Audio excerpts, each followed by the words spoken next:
So Jo is here in the corner, artist from Perth, painter. I'll let you introduce yourself. Yeah.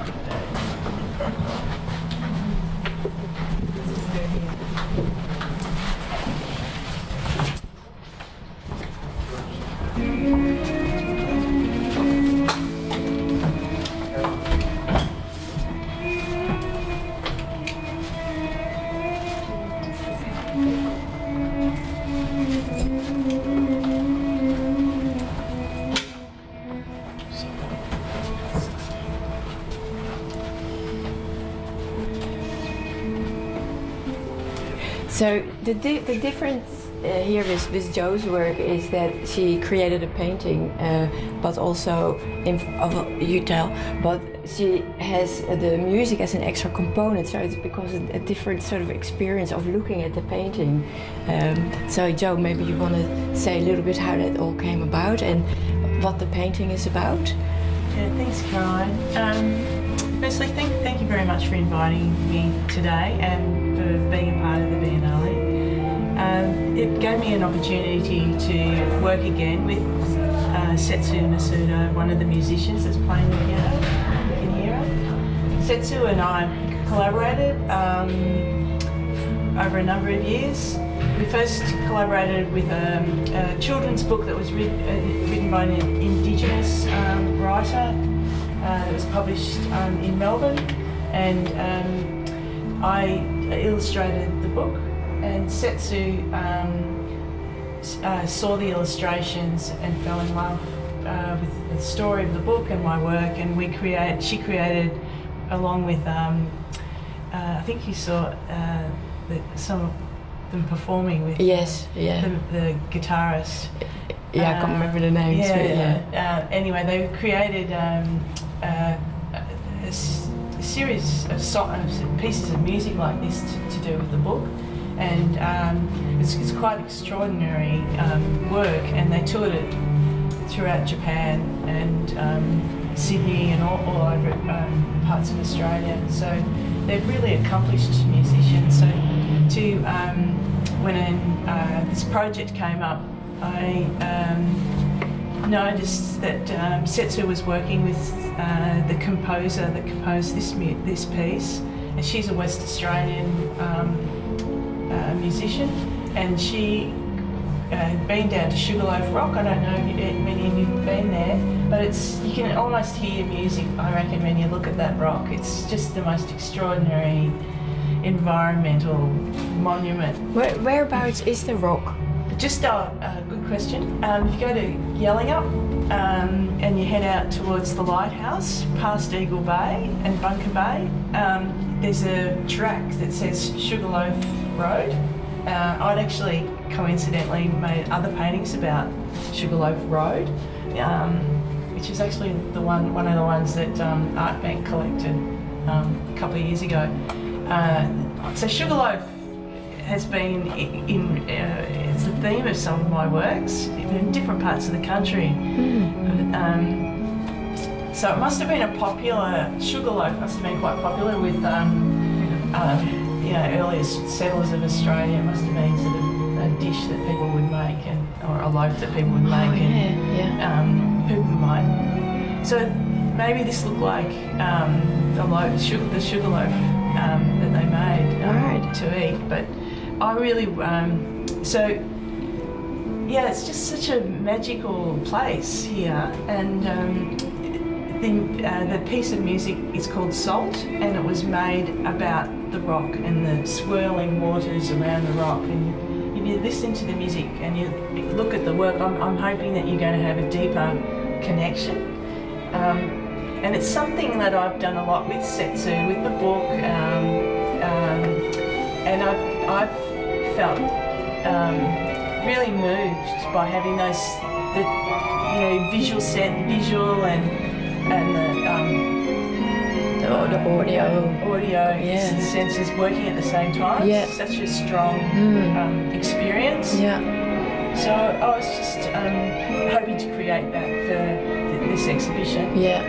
Can you turn it down a bit? Yeah. I feel every time I look at it and I hear the music, it sort of takes me on a journey. It's quite melancholic, I find, in a way, and but you can also feel that Australian landscape, or the seascape rather, and the bright colors. I love how you actually shaped the rock with your brush strokes. Would you like to say a little bit about the brush strokes? Because it's quite unusual. There's a lot of movement there. Yeah, because this is wood, I sort of thought, I had this idea that it's not flowing like it resists. With the canvas, you've got sort of, you can push your brush into it, and it literally pushes into the canvas, and you can, and sort of floats like that. But with the wood, you get a real kind of push back, so you're able to create kind of much more of a dynamic kind of intense reaction. So the paint's actually pushed in, pulled out, sort of flicked on, it's much more sculptural, I guess. Some of the some of the woods deliberately left just to show you that what it's on. It's that it's not hidden. It's as raw as the subject matter. Yeah. And then of course you've got these are pastels, chalk pastels, so they sit nicely on top. Yeah. Yeah, it's nice. A little hint of the flora that's around on the edge. Yeah. And it sort of all could be musical notes as well. Yes. Yeah. Yeah. The shape of your painting, is that what's the story there? I guess well, it's not a new shape really, because in Monet's made round works and large scale round works, and but I don't know if he's made an oval. Yeah, I actually explored a lot with round works before I created this piece, and they just didn't really tell the story as well as more of an oval. It still kind of gives you that sort of space. Yes. Whereas an oval sort of is like a porthole, and it just sort of dictates to you too much. It confines you. I think the oval allows us to sort of reach out and come out of the work, whereas if it's a square or a landscape shape, it sort of confines you. I think the oval allows you to come out from the work, come off the work, and enter back onto the work. So it just seemed to be the right shape for this particular subject. Yeah, I think it works really well. But I was also thinking, because in the collection we have 2 watercolors that are done in the early 1900s, and they're also in that oval shape, and they were framed like that. So I was wondering if you were referring perhaps to a particular era of art history, colonial. Yeah. What year were those works made? I believe it was 1911, something like that. Yeah. Yeah. It's interesting that the work's been hung here, because you've got those the jarrah sort of. I don't know if it's jarrah, the wooden, it gives you sort of like an old worldy feel. So this is fitting into that. I don't know. That's what you thought about when you hung it, but that old worldy. Yeah, contemporary work. I think it needed some intimacy as well, particularly with the music with it. Yeah. Anyone want to ask a question? Yeah, as someone who spent a lot of time down there, the music really, you've got it right. It really takes on that landscape, like the flowing of the water and that the high notes. You got it. Cheers. Thank you. Yeah. What day did you paint that? Did you paint it on a calm day or a rough day? Or what was the conditions that you initially viewed? Viewed the piece. Piece for the composition. I'd been down there a couple of times at different points. Actually, jumped the wall and walked down there, and actually created sort of studies, different days. I've been there a few times actually. Yeah, so I was on calmer days, on sort of wilder days. But when I did a lot of practice as preparation. Yeah. Because as a viewer, I've been to that location on quite a few occasions. Yeah. And Sugarloaf Rock is incredibly monumental and a powerful, iconic piece of rock. But with the style of mark making with your paintwork, you've turned this incredibly concrete monolith into quite a fluid and active bit of landscape, and with the surrounding water, which has made it much more dynamic than this just this powerful monolith that photographers get attracted to. So you've reinterpreted it in a time different way. Yeah. Thank you. Yeah. Would you like to also say maybe something about the Indigenous connection? Yeah, like I love to sort of find stories, and especially when I'm painting about areas of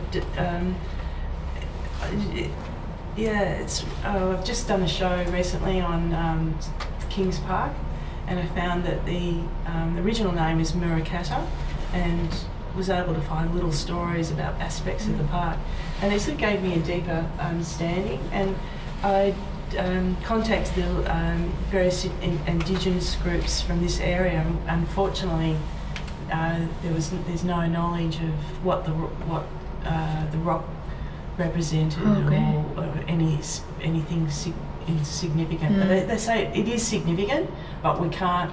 There's no stories I can tell you in particular about the rock itself. So that was actually really sad. That's a shame, I thought that was really sad, but I'm not going to give up. No. I think that there may be, it might just mean finding the right person. Yeah. And it may come, you know, and having this... Maybe it's not ready yet to be revealed. Well, maybe it isn't, maybe... we're not ready to be told yet. I don't know. Yes. We don't Spoken know. to the Land and Sea Council. Not Land and Sea Council. Yeah, look them up. Yeah. They're the custodians of the Noongar people, and then the Noongar people as well. Oh, yeah. So you might find someone that might know a bit more. Yeah. Are they in Albany? They have an office in Albany, they've got one in the office Bunbury, and I know one of the people that's prominent in it lives in Yellinga, so that's close. Yeah. Goomba Elders as well. Sorry? Goomba Elders, who are based in Bunbury, they've got quite a good knowledge of the southwest and things like that. We have to deal with them with the galleries, so we're trying to identify the land council groups, the best groups on how different people, different stories. So Well, my sister-in-law married an Indigenous fellow from this area, and he rang his aunt. They actually got married at the Rock, and but he rang his aunt, and she didn't know anything as well. So I'll follow those ones up. But Sandra Hill was here, and I've spoken to Sandra Hill a number of times, and she said she'd asked about it, and they said they didn't know as well. But she said she's going to keep her ear open, and maybe it'll just come. Maybe that's it. Or maybe do a call out. I don't know how you would do that. Message stick. Don't know, but definitely people are talking about it now, and why don't we know? And so just people will be asking questions. I imagine. So I feel that particularly in this Biennale, a lot more artists are actually making reference and recognition that we are here on Noongar people's land, and I think it's a nice way through the arts to actually have that reconciliation happening in a cultural way. Yeah, well, just by making all those inquiries, you just get it was quite sad because you sort of get a feeling that that people that have survived colonisation have just survived, and they're just sort of memories have been lost along the way in order to just be here. It's the oldest continuing culture in the world. Yeah. And it'd be really sad to lose those things. Yeah. Yeah, exactly. That's exactly right. That's what I was thinking. And I think colonisation, we lost a lot of knowledge through colonisation. Yeah. They're still trying to refine a lot of this knowledge and bring it back. Yeah. And bring it back to life. Yeah. Yeah, for people in the future and for all people. Yeah, those stories are really special, especially, I was looking at the rock as I was drawing it, and I could see maybe an owl, it looked like an owl there for a minute, and then it looked like a hawk, this little rock looked like a hawk, and then it looked like they were sort of communicating together. So I don't know, if you ever go down to Sugarloaf Rock, I think maybe you will if you haven't been there now, but it's just... You look at it differently. You will look at it differently and see if you can see... I can see animals in there, I can see... And I said that to Sharon, and I said, she said, oh, well, it's probably right, if you can see those. Yeah. Did you find that while painting it, that you got more of an affinity with your subject? Going out and painting in situ, to me was really, really important to actually make that a real original, honest connection with the subject. But I had to come back and paint it in the studio. So having all that material there, able to sort of grab a piece of paper that I'd drawn on in front of the rock and see those marks and kind of meditate on them, and so I could actually repeat them as though I was there in front of it. I find that interesting question, really, because I think it was one of the Australian composers, it might have been, no, I can't remember, Sculthorpe maybe. He composed music, but he actually had of the Kimberley area, but he had actually never been there. But he still managed to compose music, and how does that work? I don't know how you can do that. You wouldn't feel that there was an honesty to it. But I guess as a creator, maybe you can. Maybe. It's like, the monkey theory, maybe, people are doing something on one side of the world exactly the same as the other, and maybe they're connecting, people are connecting in other ways. I don't know. But to me it's important to be there. And for this piece, or for the opportunity to exhibit in this exhibition, it was important for me to find something that people from this area could connect to. And revisit. So. Beautiful. So enjoy. Thank you, Jo. Thank you. Thank you for making the time to come.